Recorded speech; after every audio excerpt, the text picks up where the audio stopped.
Hey there, guys. Sorry it's been a while since I've last done a video, or a live stream basically. But today I'm going to be reacting to these 3 episodes. But anyway, let's just get into it.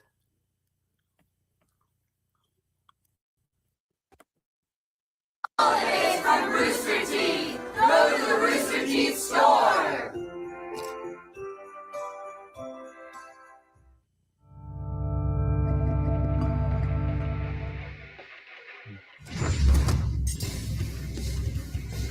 Let's be real. Superheroes with super strength are like rabbits. They're everywhere. But when a hero uses that strength to inspire others, they truly stand out from the crowd. Like All Might, the symbol of peace from My Hero Academia. And Might Guy, master of ninja combat and bushy brows from Naruto.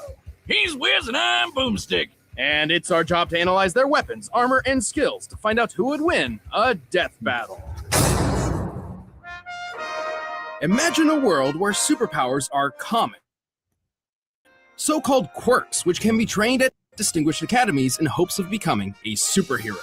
I know what you're thinking. Yeah, if everyone's got a power, then no one is super, right? Except most quirks are really lame, like a balloon face or stretchy eyeballs. Ew. Even then, there are some unlucky few who don't have any quirk at all. You may already know one of these quirkless, Izuku Midoriya. But before him, there came another. One who would change the world. His name is Toshinori Yagi. Toshinori wasn't a pushover, though. Even without a superpower, he wanted to become the symbol of peace. And thanks to pro hero Nana Shimura, he found a way. Shimura's quirk had the unique ability to be directly passed on to a new user, and she saw something special in Toshinori. And so, he became the next bearer of One for All. An ultra-powerful quirk that let him become that symbol of peace with a never-ending smile on his face. All Might! I am here! Now, a truly remarkable hero, All Might quickly rose through the local rankings. But fame wasn't the reward he sought. He legitimately just wanted to help people. Yeah, just look at that big old grin. That's not just for show. He keeps his smile up to make sure the people around him feel safe. And with his powers, why wouldn't they? All Might can punch with enough force to change the weather, even creating a massive storm once. Get tax expertise without hidden fees. Switch to a TurboTax expert for $150. All tax situations, all returns, $150 all in, no surprises. Now this is taxes.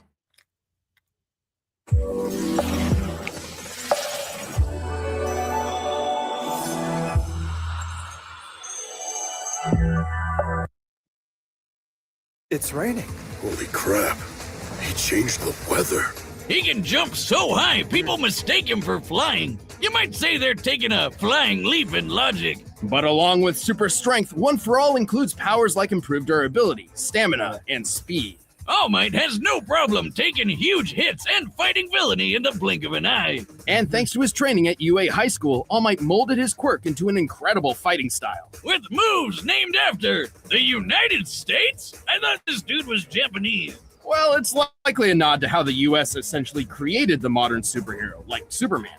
America's got a sort of superhero monopoly going on. If I had a quirk like that, I'd name my moves after food. California Roll!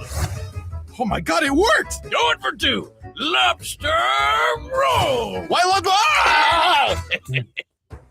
Anyway, there's a ton of different smashes in All Might's arsenal, covering all sorts of states and cities, from Nebraska to Detroit to the Carolinas. And most of their names actually do describe their results to a certain extent. For example, his Texas and Oklahoma smashes both create variations of tornadoes. And those 2 states are smack dab in the crossfire of real-life Tornado Alley. Coincidence? Probably not. Of course, many of his attacks create targeted gusts of wind, but every smash does have its own unique form of delivery, such as how the Missouri smash is a karate chop, and the New Hampshire smash is a reverse attack meant to send All Might rocketing through the air. But he's got one mega-sized move that goes beyond all that, or as he calls it, Plus Ultra, the United States of Smash! Yes, I'm proud to be an American, at least I God, I love that move. But he's Japanese. America, God, United States of motherfucking spaceship. To determine the power of this epic blow, let's find the volume of the resulting whirlwind by comparing its size to the nearby buildings. Applying the standard height of 3 meters per floor, the whirlwind appears to be at least 2,200 meters tall, giving it a volume of over 10 billion cubic meters. To create a tornado that large, All Might's strike must have equaled a force of over 11,000 tons of TNT. That's insane! He's got the power of an atomic bomb in his bare fist! He's also fast enough to run down this stairway in less than half a second. A feat which, given the distance measured, means he can move 29 times faster than sound. He's in the same league as the supervillain Gigantomachia, who blew up a mountain, and he punched this Nomu guy so hard, he pulled a Team Rocket. Looks like Nomu's blasting off again!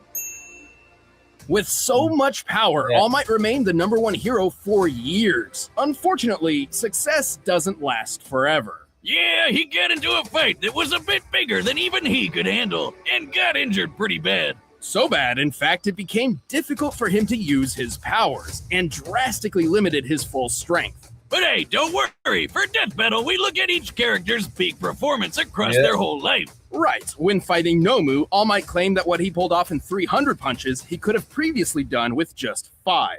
Back in my heyday, 5 hits would have been enough to knock that guy out. But today it took more than 300 mighty blows. Taken literally, this means All Might at his best was 60 times more powerful. But even as a crippled old man, he held on to the #1 spot for a long time. Not because he was taking out more bad guys than the competition, but because he was just so goddamn heroic. At least until he could find a new successor with a smile on his face. A shining example of what it means to be a true hero, just like himself. In Konohagakure, the village hidden in the leaves, ninja train to use the mysterious arts of ninjutsu and genjutsu. It's basically ninja magic. Everything from shooting fireballs to messing with your brain. But some ninja just aren't suited to these difficult techniques. During young Rock Lee's time at the academy, he feared his lacking in these arts meant he would never accomplish his dream of becoming a ninja. And then he met the one, the only, the bushy Might Guy. Hey, what's shaking? How you doing, everybody? Life treating you good? Guy is one of the most respected and powerful ninja among the Hidden Leaf, but he certainly didn't start out that way. Yeah, he and his dad could never really make all that ninja magic work for them, so they decided to focus on the one thing they were good at, punching people.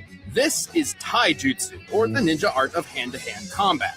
Dedicating himself to this form over all else, Guy soon became a master in the taijutsu style Strong Fist. Which translates to punching people really, really hard. It's a fighting style that is literally all about breaking bones. Yeah, I'll take that over ninja magic, thank you. That's not to say Guy couldn't perform ninja magic. He's just not very skilled in it. At all. Yeah, like a bunch of ninja can summon cool shit like tracking hounds or giant toads. Guy can summon a turtle. That's about it. But mastering the Strong Fist style is a testament to Guy's ability. Only the toughest people in the world can use it at all. Otherwise, it's, super dangerous. That's the big thing with Guy's style. Because he's gotta make up for not having ninja magic, everything he does comes with a big risk. Especially his ultimate technique. Right, Guy's father Might Guy was instrumental in helping him achieve the goal of becoming a, quote, splendid ninja. But he also taught him a skill which would prove to be both of their undoing. The 8 Gates. Wait. Someone named their kid Might Die? What are you, just hedging your bets for the future? I mean, Die is dead. Well, then I guess they called it.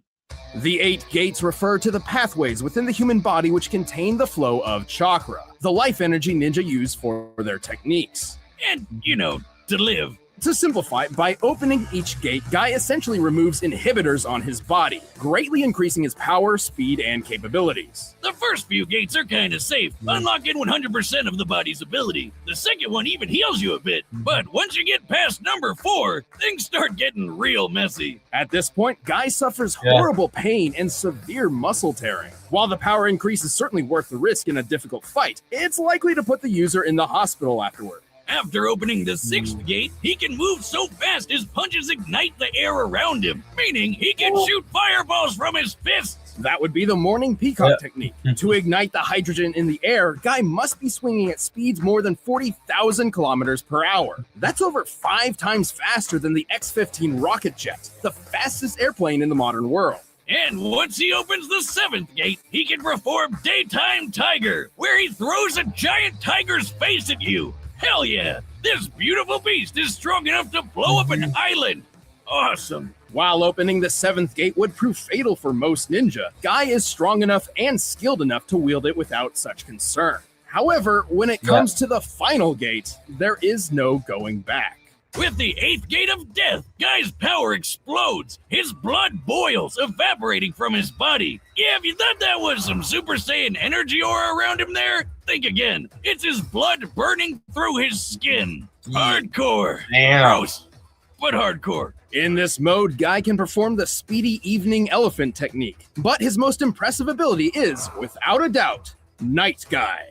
Okay, Might Guy, Might Die, and Night Guy? Who's coming up with this shit? This attack was powerful enough to decimate Madara, one of the deadliest villains in the Naruto universe. Madara could take on Naruto, who had enough chakra to blow a hole through the moon. Sure, Night Guy's still not as powerful as Naruto once the kid goes all gold and glowy, but it's definitely above Jiraiya's big ball Rasengan carving up a mountain, or Obito raising up a giant tree like a crazy reverse lumberjack. Despite all this risk, Guy proved himself an equal to some of the greatest ninja of the Hidden Leaf. I was a huge fan of Rihanna when I was in high school and college. Still a fan. Yeah, she's great. She is Hasn't fantastic. changed. Hasn't changed. What's up?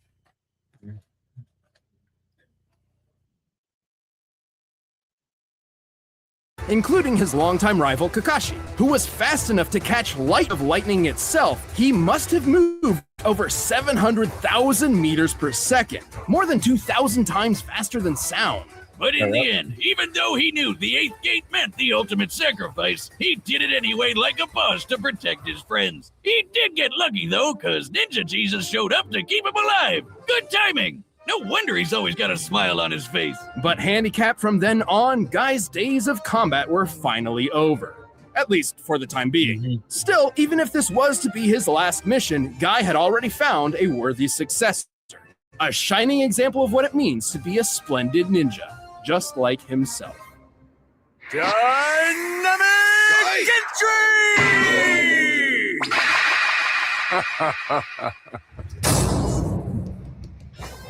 All right, the combatants are set, and we've run the data through all possibilities. But first, you can get a superhero for yourself to protect your computer and online data, and it's called ExpressVPN. ExpressVPN is a powerful, trustworthy service that protects your privacy and security every time you use the internet. Whether you're gaming, streaming video, buying something online, or just browsing the web. What's a VPN, you ask? It protects your computer from outside hackers and spying websites by encrypting your data and using a secure server. Most people are using VPNs these days, even me. ExpressVPN is particularly useful for gaming, giving shorter connection. I'm just gonna skip ahead. But right now, it's time for a death battle! Actually, do everything I need to for this. Yep. It's actually been a while since I've actually watched this fight. Don't worry, I am here! So cool! The amazing costume, those bursting muscles, that magnificent hair. You must be a worthy opponent Arm wrestling. for an arm wrestling contest. I accept your challenge.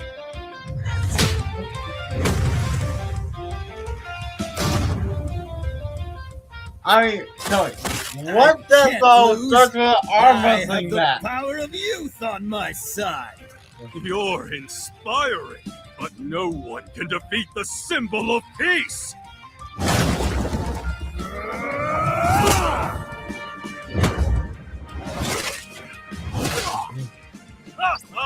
Incredible! Let's take this up a notch. Give me your best shot. I won't hold back. That's a promise. Wow! entry! Nice trick. My turn. Texas!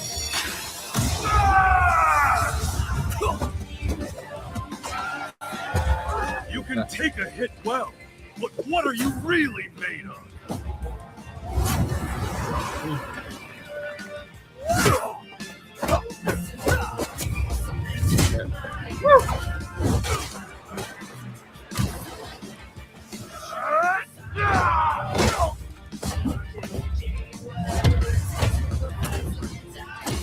Yeah. Whoa.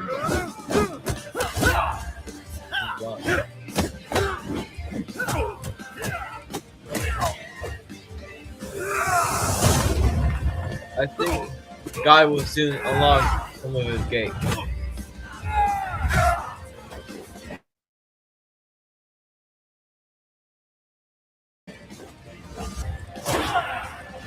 You're splendid, but I'll show you exactly how hard I've worked. Sixth gate of joy. Yep. Open!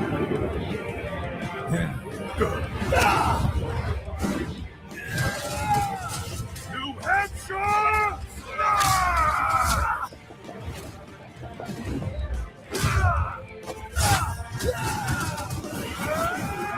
Yep. Air vs. fire. Seventh gate. Open!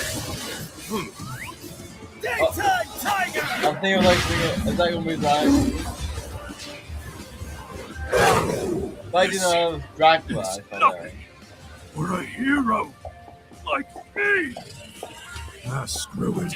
You wanted my best? Here it is. United States of Smash!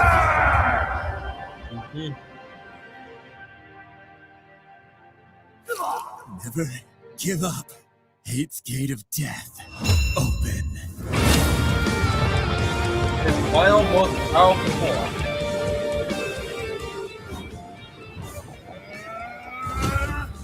Still more. Bring it on. Shine! Go beyond! Ultra!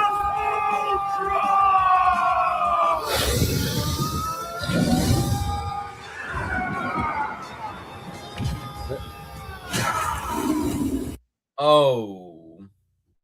Tonight, in your spacious La Quinta suite, your eyes could use a break. After a long day of seeing, things. But hey, free waffles always make you forget. Tonight, La Quinta. Tomorrow, you shine. I can't give you one good reason to choose Dakota Roofing. I can give you 30. That's 30 years of roofing experience, covering what matters most. We offer And the fight. Good fight. Let's do it again. Yeah. KO! Looks like All Might might not be all right. Well, All Might was an incredibly powerful and inspiring hero, but then again, the same could be said for Guy. All Might was super strong with plenty of good training. Without his gates, Guy wouldn't have stood a chance. Right, keep in mind that each of All Might's feats we covered were performed while he was in an injured state. So for this comparison, we multiplied each result by 60. He was similar to Gigantomachia, who busted a hole through a freaking mountain? By scaling the mountain to the pine trees beneath it, it's easy to deduce the blast necessary for this would be about 2.5 gigatons of TNT. With the multiplier, that would be 150 gigatons in All Might's prime. That's 3,000 times stronger than the biggest nuke that's ever been set off. But here's the thing. Even with the multiplier, we know Guy was faster. And while they've both learned to fight a wide variety of opponents, Guy was trained all his life and boasted a more versatile set of abilities and techniques. So with that much speed and skill, Guy already had a pretty good advantage, so long as he could hit All Might harder than All Might could hit him. So to answer that, let's check their strongest attacks. All Might's greatest known feat would be the moment his smash created a massive storm, one that extended beyond the horizon. By taking the average mass of a thunderstorm, which is huge, and the 10 seconds it took for All Might's smash to create it, this comes out to a little over 24 gigatons of TNT. In his prime, this punch would equal over 1,440 gigatons. 28,000 times stronger than the biggest nuke. From just one punch? Holy hell. Unfortunately, it's impossible to lock down a specific number in this way for Guy's strongest attack, Night Guy. However, we can scale him to similar characters we know to be at lesser levels. In this case, base form Naruto. God damn, we can never get away from this little twerp, can we? Well, Night Guy did serious damage to Madara, whom Naruto's normal abilities stood no chance against. Obviously, Naruto gains a lot more power when he accesses Sage Mode, Kurama's chakras, Six Paths powers, etc. But Night Guy is certainly more powerful than Naruto's base form at the end of the series. You know that hole in the moon we mentioned? That was made by pulling all of Naruto's base chakra out of his body and blowing it up. And I mean all of it. Most of his chakra has been siphoned off. We've actually covered this before, and that blast was 480 petatons of TNT. What's a petaton, you ask? Well, it's a whole lot bigger than a gigaton, that's for sure. Simply put, the gap in power put Guy several leagues above All Might. Also, Guy's superior speed ensured All Might couldn't avoid such a blow when it really mattered. Like, you know, in a fight to the death. And yeah, Guy using the 8th gate means he'll die later, but he still won the battle before that would happen. And that's still a victory. All Might was remarkably powerful and certainly a challenge for Guy. But with his gates open, Guy had the speed, versatility, and power to take him out for good. It was a mighty tough battle for all, but All Might wasn't a match for one powerful guy. The winner is Might Guy. Hey, thanks for joining us for another season of Death Battle. Don't go away. We're about to reveal when the next season starts. If you want the battle track from this episode, you can get it in the link below, or you can check out more videos over there. No, that's chat. No stop it, no stop it, no stop it. Let's rock, rock it up, cut it up, beat 'em up, put 'em up.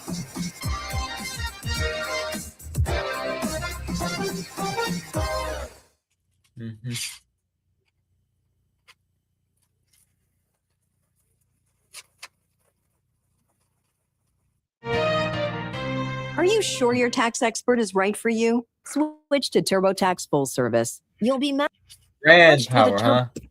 Skip.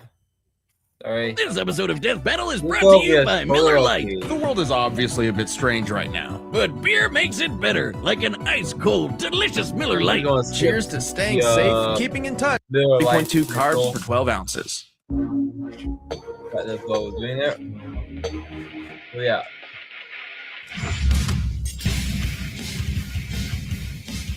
With all those cool anime heroes out there, there's bound to be plenty with angsty daddy issues. You mean like you? Don't be silly, Wiz. I'm not an anime character. Like Prince Zuko, the firebending hunter of the Avatar, The Last Airbender. And Shoto Zuko Todoroki, does not come the from an prodigal anime. son of Fire and Ice from My Hero Academia. He's Wiz and I'm Boomstick. And it's our job to analyze their weapons, armor, and skills to find out who would win a death battle. Water, earth, fire, air. The 4 elemental nations once coexisted peacefully.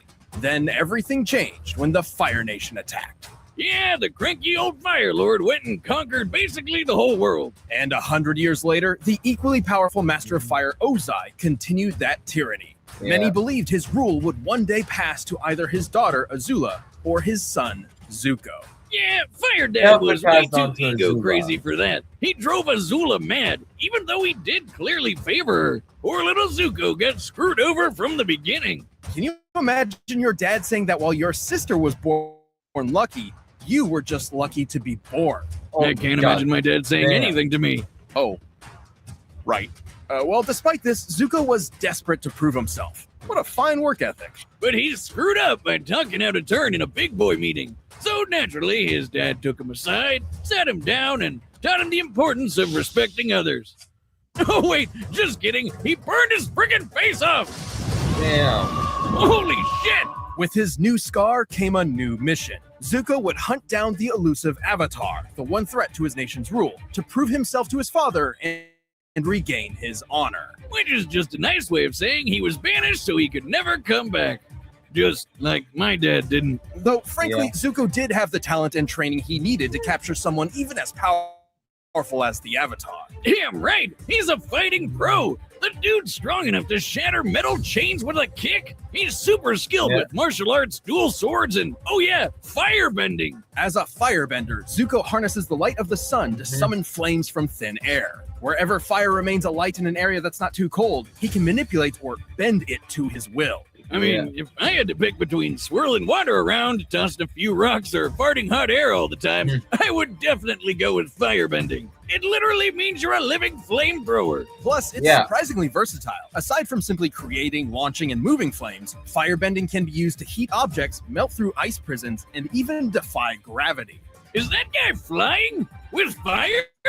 Awesome! How does that even work? Well, for every action, there is an equal and opposite reaction. Newton's third law. By creating a rapid series of explosions an inch or so away from the palm, the air in between the hand and fire is launched toward the user, thereby creating propulsion. Yeah, firebending isn't just about creating fire. It's about creating a bunch of it. So Zuko can make large, long-lasting walls of flame to protect himself and keep enemies at a distance. That stuff's hot, you know. Yeah, it's fire. You know, I've actually rigged up my arm to replicate the technique of firebending. Dummy, if you'd please. Another test. How thrilling. Now, this isn't as simple as just pointing and shooting. Firebenders fuel their flames with their own breath. And using it at all requires a fierce understanding of martial arts. What are you trying to do, the Macarena? Zuko's favorite form, the dancing dragon, draws primarily from northern Shaolin Kung Fu. That's a Chinese martial art that's all about agility, wide stances, and aggressive attacks. A perfect mix of speed and strength. Like this. Whoa! Whiz. Why? Ha ha ha. Anyway, the fire that benders like Zuko can generate is extremely hot, capable of melting through a cast iron door hot. This would need to be over 1200 degrees Celsius. And while Sozin's comet was boosting his powers, Zuko's uncle Iroh blasted apart the giant outer wall of Ba Sing Se. There is no war in Ba Sing Se. Until Iroh comes a-knocking. I mean, that's like the thickest wall I've ever seen. Second only to the emotional walls between me and my dad. Even without Sozin's comet, which only appears once every 100 years, Zuko has more than enough firepower to level a building. That's no laughing matter for any person or building. He's even quick enough to catch lightning and use his fire powers to redirect it wherever he wants it to go. Kapow! Suck it, Dad! Oh, shoot, wait, did he just shoot his dad with lightning? Zuko's quest for the Avatar led him down a different path than he expected. Inspired by his kind uncle and the Avatar himself, he joined the heroes on a new journey. One of self-discovery. Yeah, turns out he didn't need his dad's approval after all. He just needed to approve himself. Now that's character development. Zuko's definitely had a heated redemption arc. And now that he's the Fire Daddy, Fire Lord, his honor keeps burning brighter. Are you crushing on Zuko? What? No. Yeah, you are. It's okay, Wiz. Everybody does. Hello, Zuko here.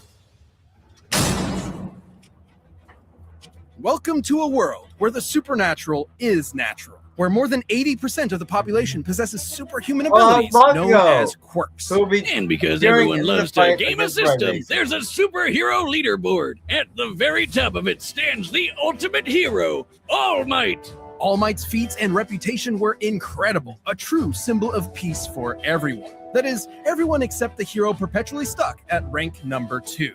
That's Endeavor, and he vowed to surpass All Might. But his literal firepower was just never enough. But if he couldn't do it himself, he would vicariously through his own heir. Thus, he made the desperate decision to arrange a quirk marriage. Basically, he paid a family off to get a wife with an ice quirk and popped out kids until he got the right quirk combo. Gross. I feel like I need a shower. After 4 attempts, they finally spawned the child he was looking for, Shoto Todoroki. Half cold, half hot. Literally, right side's ice like his mom, and left side's fire like his dad. Endeavor quickly separated young Todoroki from his supposedly lesser siblings, ruthlessly as training him to I become am. the most powerful hero in history. Surprise! Things didn't go so well. He drove Shoto's mom totally insane until she broke. Chicken Al Pastor is back at Chipotle, where fire meets flavor. Here for a limited time. Chipotle, for real.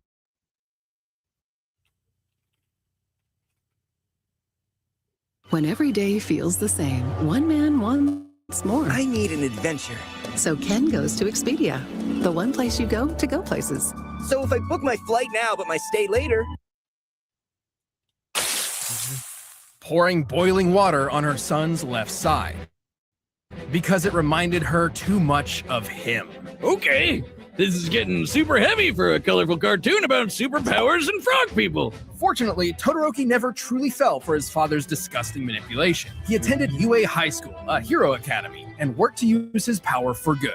But just his mom's power. Why use fire when you can stick it to the man? The man being a big, scary fire dad over there. Anyone else notice his facial hair is made of fire? How does that work? From his right side, Todoroki can summon intense bouts of cold, freezing the air or even creating massive glaciers of ice. Talk about overkill! And like a good edgy teen, Shoto named this super iceberg something badass. Heaven-piercing ice wall! Yeah. Oh, you can just taste the self-loathing. He can create sheets of ice to slide on or propel himself forward as if riding a Heeley. While he can't manipulate the ice after he's launched it, he has extremely precise control over its initial release. He can even freeze opponents so thoroughly that they are frozen both inside and out, effortlessly causing necrosis and shattering body parts. Seriously, that's so dark. Yeah. It's chilling. Talk about having a cold shoulder. But Todoroki has a problem. While he is highly resistant to cold, he's not immune. Here I am. Guess I'll die. Oh, I won't be needing you this time, dummy. Genuine joy. Casting too much ice from his right side will cause his body temperature to drop until he falls unconscious, potentially even suffering frostbite. I mean, it takes freezing an entire building before side effects even start to show up, so it's not all. Why'd you even make this stupid robot? That's why Endeavor chose to mix ice with fire.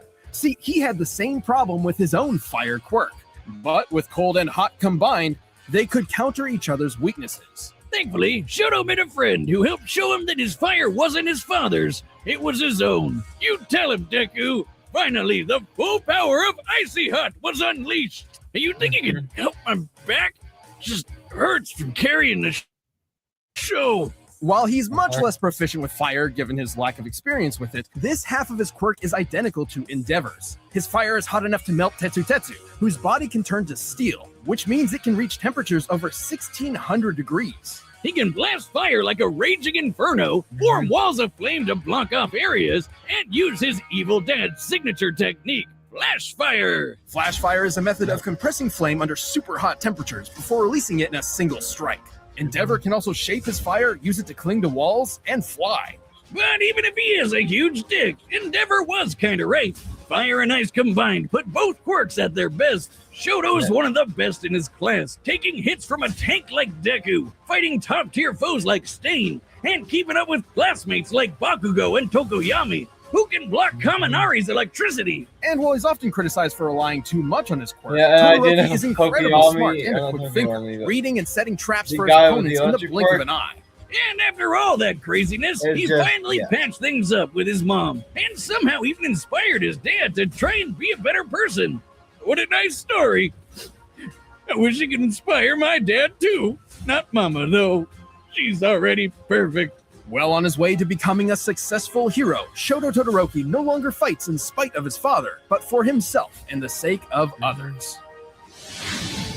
I wanted to. I'll be a hero. All right, the combatants are set. We've run the data through all possibilities. But first, let me tell you about Blue Chew. This episode of Death Battle is sponsored by Blue Chew. Guys, remember when you were always ready to go, even when you're stuck indoors for a battle to try it for free. Now that's a good deal. But right now, it's time for a death Yeah, battle! It's time. Well,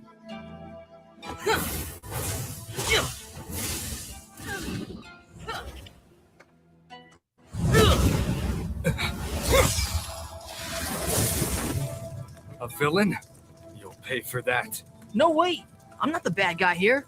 I mean, not anymore. Your actions say otherwise. Fire, like my father. I'll prove I'm better than both of you! Boom. And boom. What's the matter? Melting under pressure? Yeah.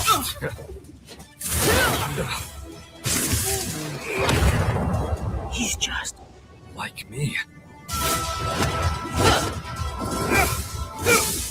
No, Resident Actor got the original voice actor for Zuko for this fight. Even though Zuko lost.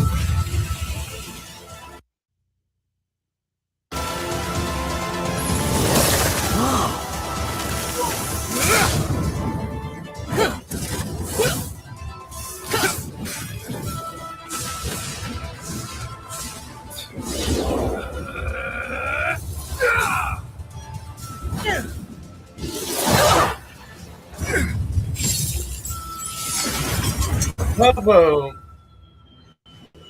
Oh no! No, my cabbages! Not the cabbages! I never intended to finish you with fire. You could obviously block it.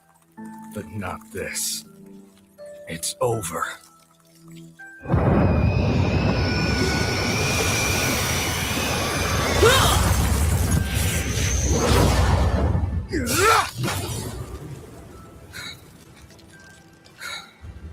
I don't care how much power you have. I know who I am. I will win!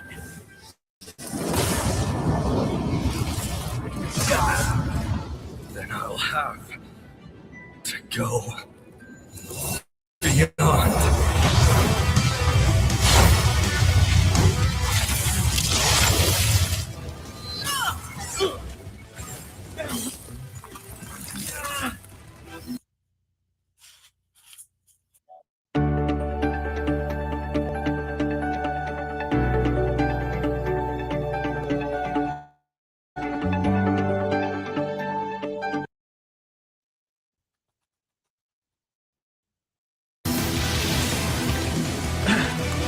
I am the Fire Lord!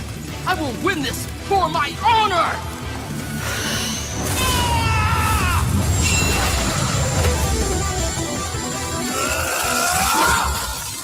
KO.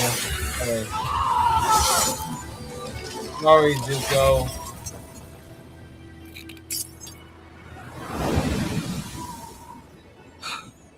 Apologies. KO! Okay, talk about cool as hell. That was epic. Please, I'm grieving here. Both Todoroki and Zuko held solid advantages over the other. Zuko's martial arts, athleticism, and lightning-fast reflexes meant that if he could get close to Todoroki, he could likely end the fight pretty quick. But Shoto's no slouch. The guy may be better at long range, but he's been in scraps before. Like with the super fast, super deadly hero killer Stain. And with all that ice popping up everywhere and his own super sliding and boosting skills, Shoto made it hard for Zuko to get close for long. Plus, the speed difference wasn't all that drastic. Todoroki's fellow student Tokoyami's Dark Shadow blocked Kaminari's electricity after it had been fired. Quirks are not magic, and there are very few ways for electricity to travel through the air. Lightning is essentially an ionized path that electricity travels through. Kaminari's quirk must use the same method. Dark Shadow blocked Kaminari, Bakugo dodged Dark Shadow, and Todoroki can match Bakugo in a fight. Bada bing, bada boom, that's lightning fast reflexes, baby. While Zuko certainly had more control over fire, Todoroki could easily repel his firebending with his own flames, not to mention the clear difference in temperature. Zuko may be skilled with fire, but he's not immune to it, nor did he have any reliable counter for fast and massive ice attacks. We don't even need to bust out the calculator for this one, Wiz. That stadium is circled by a 4-kilometer track. That's huge. And the edgy ice wall covered almost half of it in less than a second. Zuko didn't have that kind of power spread. Yes, I know fire melts ice, but not instantly when it comes to gigantic glaciers. Plus, firebending becomes much more difficult in cold temperatures. Sure, Zuko's melted through ice prisons before, but only ones where he could still move or at least breathe. Remember, firebending requires breath and movement. When Azula was trapped in an ice prison so compact she couldn't move or breathe, she was helpless. But Shoto could just freeze over Zuko's insides anyway. No way he was surviving that. Zuko might have been an admirable bender and adorable fan favorite, but Todoroki's overwhelming ice, versatile defense, and incredible power were just too much to handle. Zuko aimed for success, but his opponent Shoto put him on ice. The winner is Shoto Todoroki. Thanks for watching this episode of Death Battle. Come back next week to see previews of our upcoming matchups. If you want to watch more stuff, you can click the boxes right around here, and you can always pick up some DB merch at store.roosterteeth.com.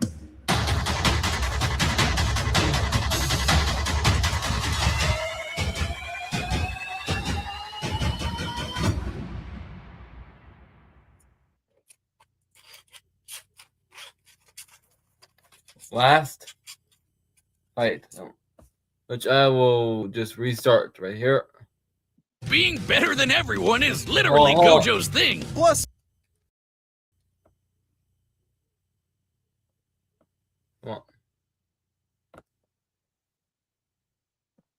just gotta restart this.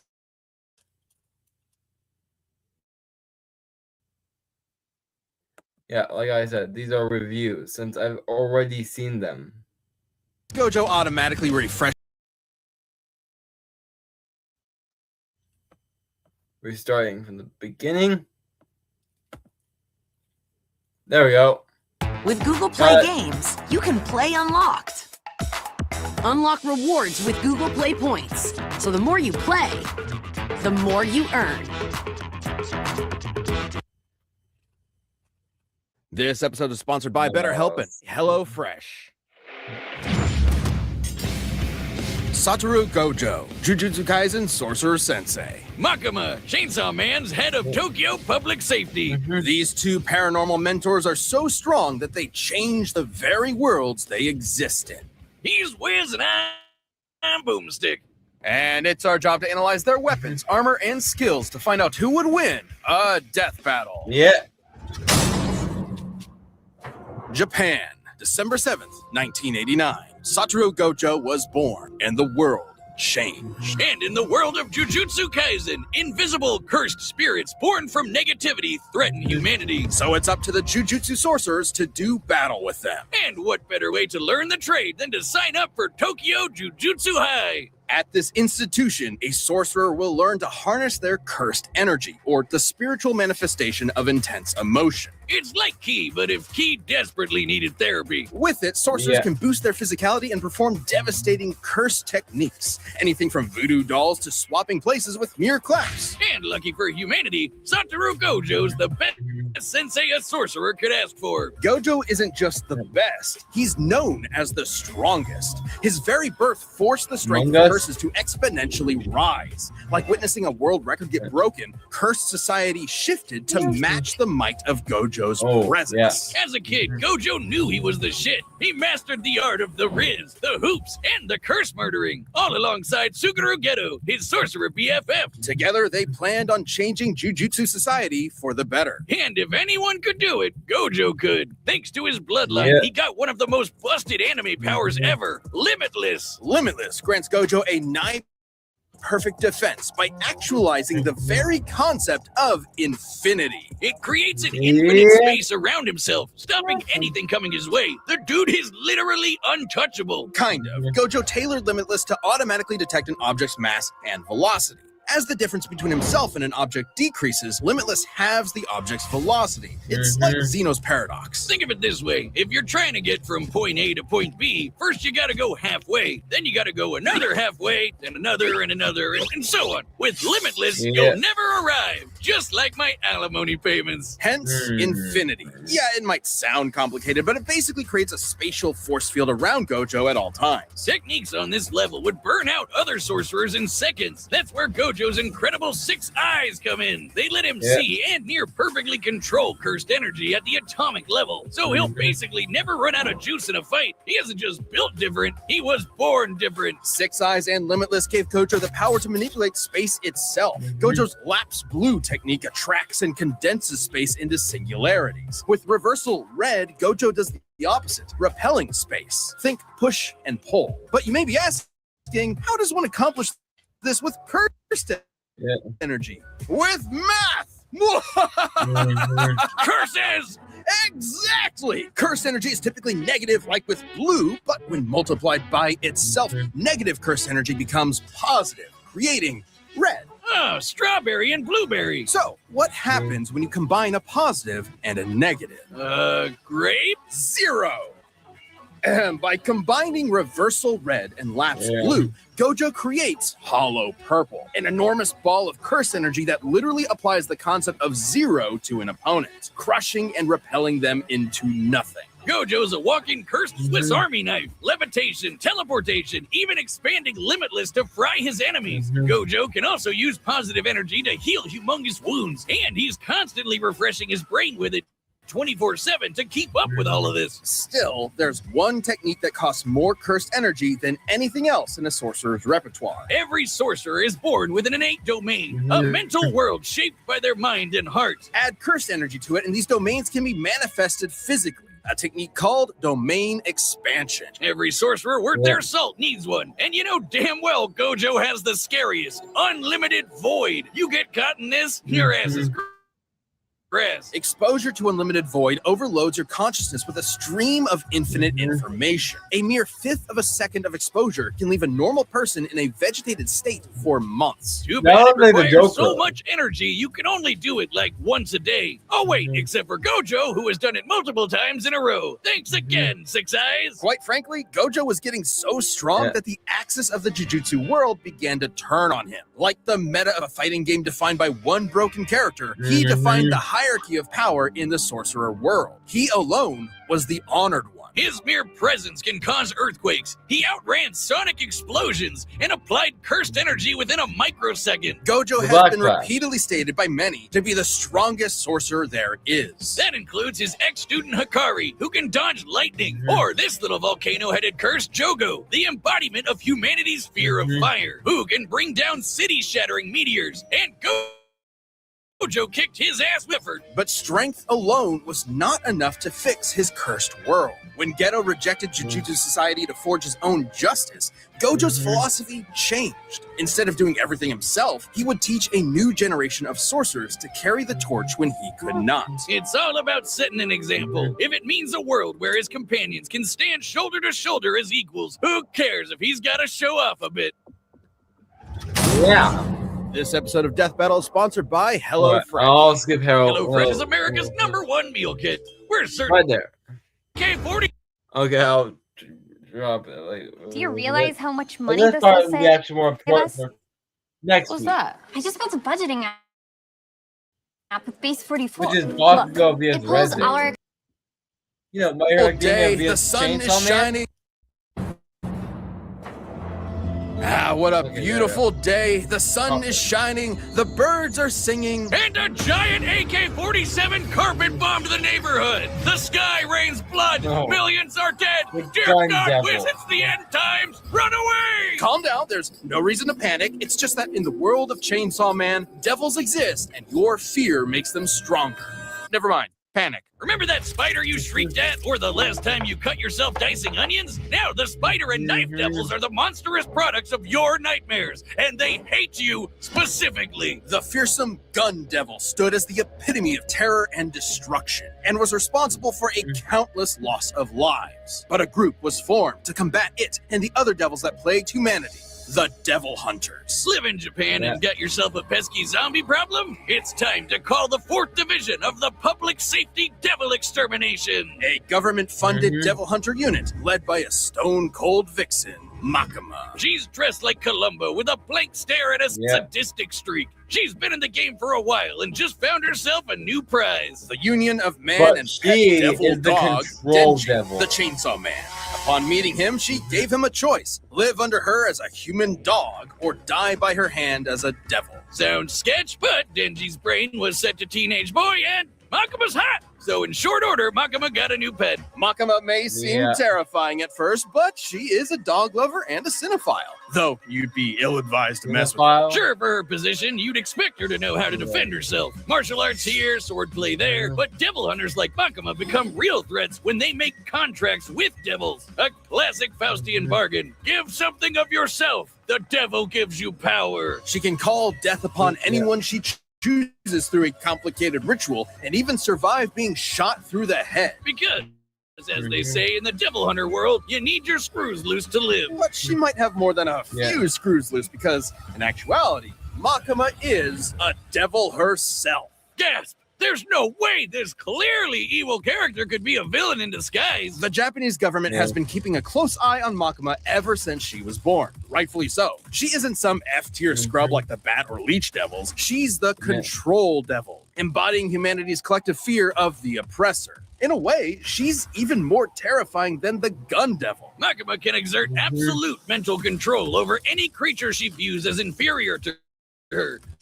Which is basically everyone. People, animals, even other devils become puppets under her command. She can even hijack their senses to listen and see whatever she wants. As a devil, Makima's far stronger, faster, and more durable than the average person. Plus, her metabolism lets her slam down as many beers as she wants to. So, Makima, if you're into countlessly divorced alcoholic rednecks, you know who to call. By drinking blood, she can heal her injuries, and her sense of smell is so potent that it can spot targets from over 300 miles away. Not only can she control your mind, but your body too with telekinesis. She can mess up your internal organs or blow you away with finger guns. She doesn't shoot you with invisible bullets. She points at you and then a wound just happens out of nowhere. She controls all sorts of things with these ghostly chains that stab her victims. Once they're hooked, they're easier to control. Makima has plenty of devils in her collection. There's the massive Fox Devil, the Future Devil for precognition, and a ton of devils that exist just to stab you. But I'm definitely all about the blow shit up devil, the undead party devil, the flamethrower devil, and the unholy matrimony that's the angel devil, which will make you see God before you die.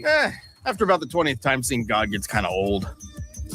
Anyway, like other devils, Makima can form contracts with people to give them power. But unlike other devils, her control powers allow her to force people into contracts that exclusively benefit her. Like when she forced Japan's prime minister into a contract that states, and I quote, any attack made on her will be changed into appropriate illnesses or accidents among Japanese citizens. What? The verbiage of Makima's contract is worded specifically so that she quickly heals from any damage that is perceived to be an attack, transferring said damage to some poor random citizen of Japan.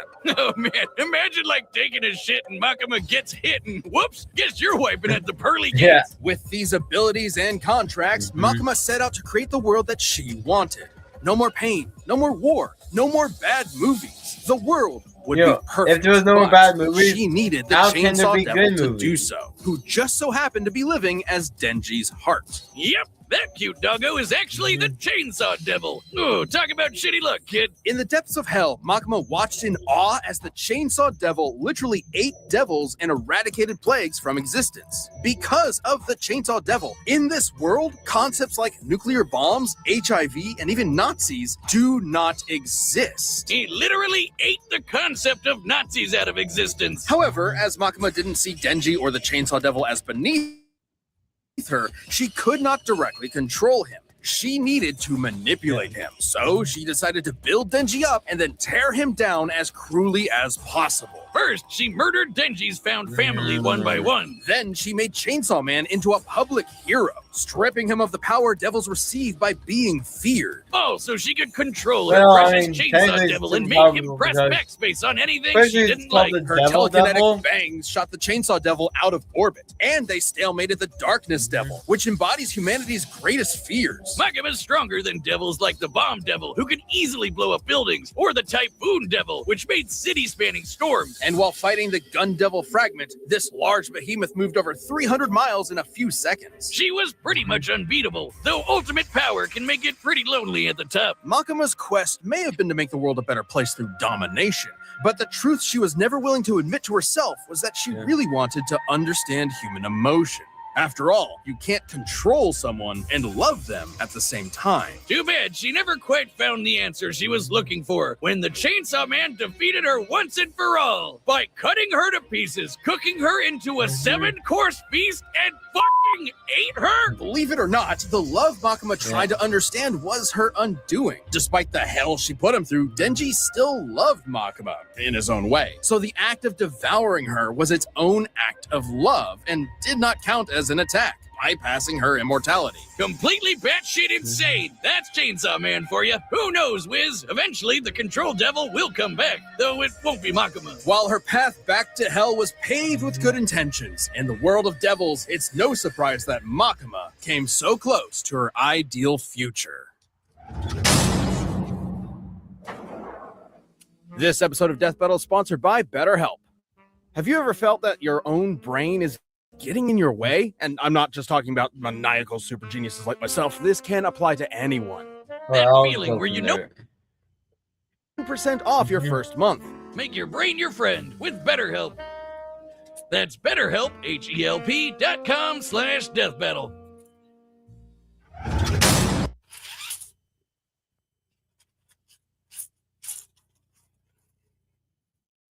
With Remarkable, everything stays in one place.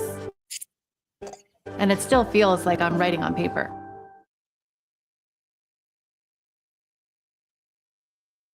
Let's unpack my unhealthy obsession with Easter. Let's open the box. We love candy. We love a peep. We love a jelly.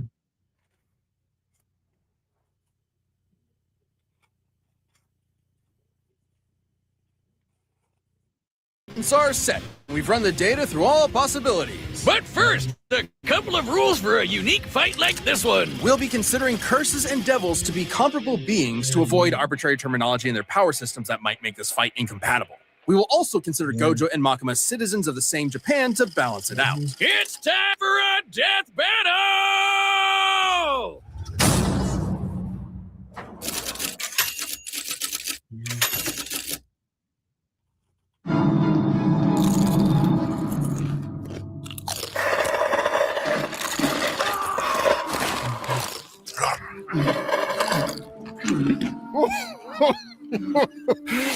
Love this part. Could have been some flicks right about now. But gotta kill you instead. Can't just let a curse do as they please.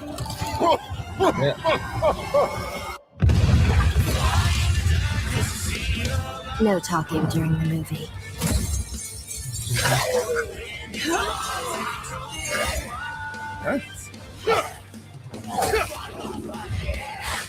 First technique laps.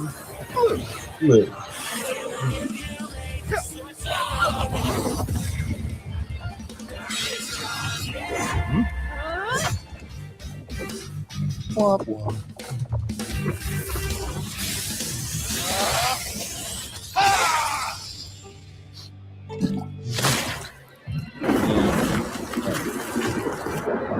Careful.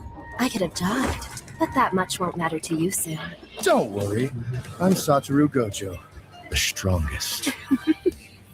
Confident, strong, and idiotic. We'll be sure to write it on your tombstone.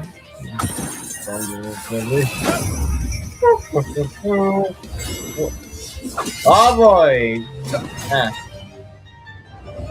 Calm. Oh, moral damage in there.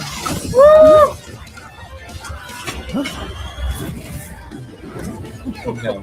I hope we don't kill you too quickly. I've only seen the first season of Chainsaw Man. Yeah. Bang. Also, in the thing. Bang! Bang! Bang!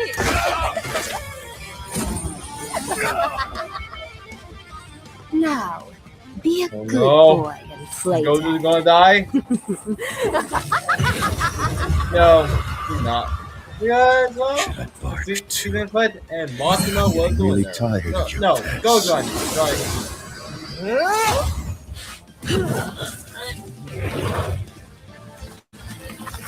Domain expansion. Unlimited void. Throughout heaven and earth, I alone am the honored one.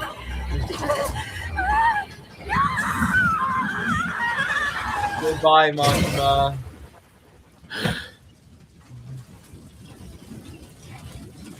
Yeah. That was it. KO! So do you think that place is offering discounted tickets or too soon? I'll order online. Gojo and Makima were complicated to compare. On the surface level, Gojo had a lot going for him. It's no surprise, given that his reputation in Jujutsu Kaisen is that of its pinnacle. At least it was. First of all, it's unlikely Makima would see Gojo as inferior to her, in a similar way to how she saw Denji. So she wouldn't be able to immediately control Gojo. Gojo's birth caused a giant shift in the world of curses. Plenty of people have recognized that after only seeing him once. Being better than everyone is literally Gojo's thing. Plus, Gojo automatically refreshes his brain with positive cursed energy 24/7. Even if Makima could control him, it wouldn't last very long. Gojo was obviously stronger too. The best feat we can compare Makima to is the Typhoon Devil's Storms. But that's nothing compared to the meteor created by Jogo, who is leagues below Gojo in strength. However, considering she reacted to the Gun Devil fragment, Makima would actually be a bit faster, though she would need to be able to get past Limitless for her speed to matter. Makima had more devils than you can shake a fin at, but most were rendered moot against Limitless. Knives, fire, bombs, zombies, it's all stuff Gojo's dealt with before, and with zero issues. And Gojo could easily wipe out her demonic crowd with red and blue whenever he wanted to. The future devil could clue her in on anything nasty coming her way, but that wouldn't last forever. Plus, with Gojo's 6 eyes and teleportation, she had zero opportunities to break away and set up her instant kill moves. But Gojo would obviously lose if he couldn't permanently kill Makima. Six Eyes couldn't inform him of Makima's contract with the Prime Minister, and eventually one of Gojo's attacks could cause his death instead, makes sense. even if it took a while. And Makima did have a way past Limitless with her finger guns. Gojo Makima was could land really attacks going to win. directly on Gojo's body, meaning there's no projectile for Limitless to detect and infinitely slow down. Though when they did land, Gojo's healing ensured that he repaired his body quickly. On the flip side, Makima didn't have a counter to Gojo's domain expansion. Unlimited Void overloads its target with unlimited information. It's not really an attack. You could call it an attack on the senses, but even if she could transfer it to other Japanese citizens, she still could not escape an infinite amount of information. We can compare this to the Doll Devil, who was defeated by a technique similar to Unlimited Void. Despite being able to transfer her mind across a large number of hosts, the Doll Devil was still trying to transfer infinite information across finite people. Even with all of Japan as mental meat shields, Makima would still be overwhelmed. Wait, doesn't that mean Gojo just unintentionally killed basically everyone in Japan? Don't think about it. Regardless, Gojo is immune to his own Unlimited Void, so he was still unaffected. Good for him. The moment Unlimited Void landed, Makima would be stuck, opening her up for a good old hollow purple. Her contract isn't perfect. Makima only ever regenerated as long as there was some mass to come back from. But hollow purple disintegrates anything it touches to zero. Literally. There's no way she was regenerating from that. Sure, control as a concept will always exist, but a reincarnation of the control devil isn't Makima. This was one of the craziest fights we've ever had. However, with Gojo's raw power, broken counters, and unbelievably busted Limitless, Makima lost control over this fight. Makima thought she had Gojo by the ball and chain, but in the end, she was left hollow. The winner is Satoru Gojo. Thanks for watching, and hey, are you a Death Battle member? We've got a ballot going on right now where members get to choose a matchup for the next season. So click that join button and jump into our Champions Discord.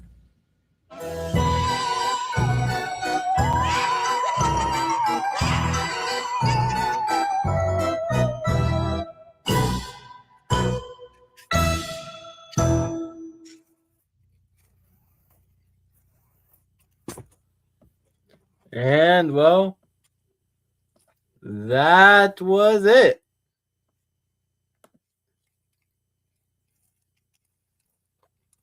Well, I will see you guys hopefully Saturday. Yeah, Saturday. For when I look at the DBX episode, Yang vs Bakugo. Plus, I'll try to find the alternate ending to the fight. So, yeah, stay tuned for that. So, see ya.